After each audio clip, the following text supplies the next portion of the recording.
Apakah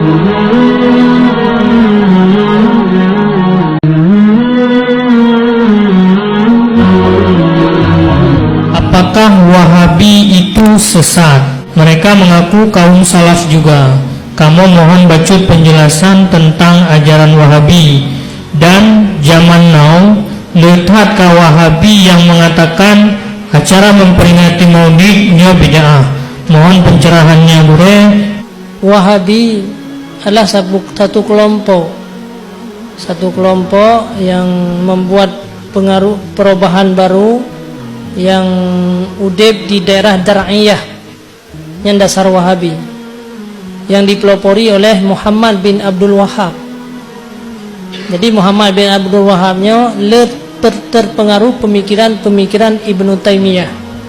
Terpengaruh pemikiran-pemikiran Ibnu Taimiyah yang Ibnu Taimiyahnya ikhtilaf para ulama. Ada yang mengatakan bahwa Ibnu Taimiyah kafir.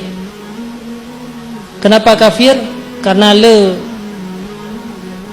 ilmu-ilmu atau pemahaman-pemahaman beliau yang menjurus kepada mujassimah.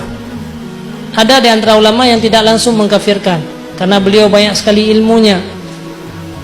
Mengatakan bahwa Ibnu Taimiyah itu adalah seorang ulama, banyak ilmunya, tapi dalam ilmunya bagaikan laut, tapi dalam laut itu ada bangkai.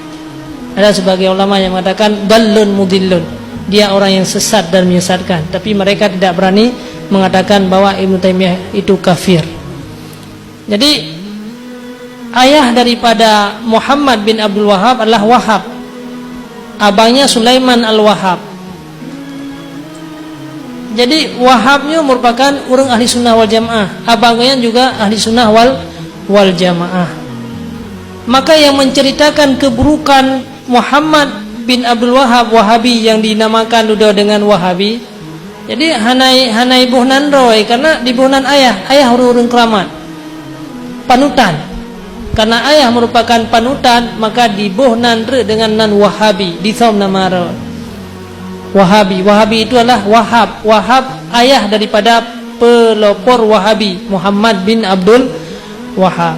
Dari udib yang di Dar'iyah, daerah pegunungan Badadino Riyadh. Maka ibadahlah kelompoknya pada waktunya menyerang para syarif-syarif yang ada di Mekah. Ya, maka sangat terkenal sebenarnya Wahabi karena Triptad Mekah dikuasai oleh orang-orang Wahabi. Maka saatnya putra peninggalan urawanya dimusnahkan. Itulah Wahabi-Wahabi yang ada di Mekah pada saatnya. Kemudian ada orang-orang yang belajar di Mekah sebahagiannya pulang ke Aceh untuk mengembangkan pemahaman-pemahaman Wahabi. Karena apa? Karena inilah pusat yang pertama sekali Wahabi berkembang wadanya. Karena raja wadanya Saud, jadi membutuhkan kepada pemikiran Muhammad. Akhirnya terjadilah peperangan dan pembunuhan terhadap para syarif-syarif, para keturunan Rasulullah, Said. Maka mereka banyak yang melarikan diri ke Yaman. Maka di Yaman lah yang banyak Said, di Mekah wadayan harus plung urenya. Itu singkat cerita tentang perkembangan Wahabi. Jadi akhirnya Muhammadnya kawaikan diwanti-wanti oleh ayahnya, Muhammadnya rusak. Nya melaino kadi pegat pemikiran-pemikiran baru. Dan yang membongkar kesesatan Wahabi itulah abang beliau Sulaiman al-Wahab. Sulaiman Wahabnya abang daripada Muhammad, yang merupakan orang-orang yang butoy-butoy, yaitu ahli sunnah wal jamaah. Jadi goyan yang pegat, yang membongkar kesesatan daripada Wahabi tersebut, kesesatan daripada Muhammad bin Abdul Wahab. Jadi dari sini timbullah pemikiran-pemikiran yang uronyo mungkin adanya rame, dan pemahamannya kadang-kadang diserap oleh uri-uri yang bukan Wahabi sebenarnya, tapi terserap dengan virus daripada Wahabi.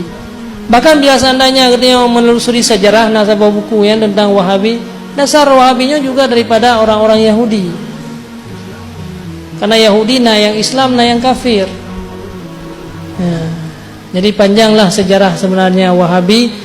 Maka akhirnya lelah pendapat-pendapat yang menyalahi dengan pendapat jumhur ulama. Mereka mengharamkan tawasul yang tujuan untuk mengkafirkan ulama-ulama ahli sunnah wal jamaah. mengharamkan jabat kubur, menghalalkan maulid Rasulullah. Itu tujuannya adalah untuk menjauhkan manusia daripada Rasul. Watika hanale pegat maulid Rasulullah menghilangkan rasa mahabbah kita kepada Rasulullah. Watika gadah mahabbah di sinilah bisa urang terjerumus kepada kekufuran. Padahal hadis-hadis banyak yang menyatakan bahwa maulid Rasulullah itu merupakan sebuah motivasi bagi kita untuk berbuat kebaikan-kebaikan. Dalam hadisnya disebutkan adanya putra yang salah dengan maulid. Dalam maulid kita adakan ceramah. Padahal ayat Al-Quran yang melarang ceramah. Dalam maulid kita mengadakan tentang masalah khanduri. Tidak ada ayat Al-Quran yang melarang khanduri. Bahkan Rasulullah pernah ditanyakan, ayul a'mal afdal, ayul islam khairun. Apakah Islam yang paling baik itu? Yang pertama afsyus salam, yang kedua at'imut ta'am. Yang pertama afsyus salam, maka sampaikan salam kepada umat. Yang kedua at'imut ta'am, berikan makanan. Jadi memberikan makanan kepada orang lain, tayame rantang katanya orang lain terus kedih yang pajuh, tayo pajuh atau orang lain, saling bantu membantu. Itu merupakan sebuah sunnah yang paling besar yang diajarkan oleh Rasulullah SAW. Kemudian mendengarkan ceramah, mahabbah Rasulullah, berselawat, semuanya tidak ada hal yang dilarang dalam melakukan maulid Rasulullah SAW. Jadi virus-virus Wahabinya ke yang masuk kepada umat Islam, sehingga mereka melakukan pemikiran-pemikiran baru sampai terus pada tingkat tauhid. Tauhid anak Islam tauhid sifat 20. Mereka membuat tauhid baru yang berusaha kaitan mengibirin tauhid barunya. Duda periksa dah nak jadi dikeluarkan buku. Karena apa kan ada di kalangan katanya para pemegang kekuasaan yang berpikiran seperti pemikiran Wahabi. Tauhid salasah, meyakandinga tauhid salasah itulah tauhid para kaum Wahabi. Tauhid asma wa sifat, tauhid rububiyah, tauhid uluhiyah. Noh hendak tuan jelaskan secara panjang lebar adanya. Meyakandinga 3 macam tauhid, bukan lagi tauhid akidah Ahlussunnah wal Jamaah, nyan tauhid Wahabi. Tauhid salasah dinamakan. Tujuan dikupui begat tauhidnya untuk dipekafir orang-orang yang pergi ke kuburan. Untuk dipekafir ulama-ulama, wateka dipekafir, maka timbullah jihadlah untuk membunuh mereka. Tujuan akhir untuk membunuh umat Islam. Nah, jadi banyaklah pemikiran-pemikiran Wahabi yang bacut-bacut adanya akan memvirus. Maka tujuan yang terakhir yang lagi dilet para syarif-syarif. Tapi urangnya di Mekah yang pusat daripada Wahabi, orang Mekah sendiri urangnya hendak terima li pemahaman Wahabi. Aku belum tahu terus baca kan dong. Kayaknya kajian lah. Wallahu a'lam bishawab.